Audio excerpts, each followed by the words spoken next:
रहमतुल्लाहि व बरकातुहू। रसूलुल्लाह सल्लल्लाहु अलैहि वसल्लम गैब नहीं जानते, अल्लाह ही गैब जानता है।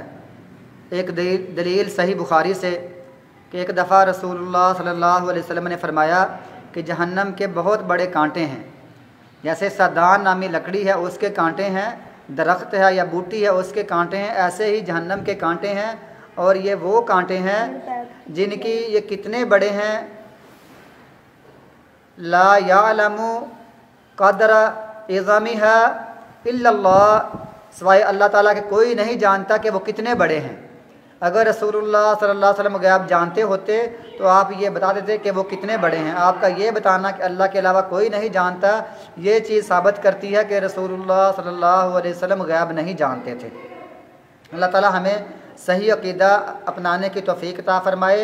बाकी मुकम्मल वीडियो आप यूट्यूब पर मुलाहज़ा कर सकते हैं। अस्सलामु अलैकुम व रहमतुल्लाहि व बरकातुहू।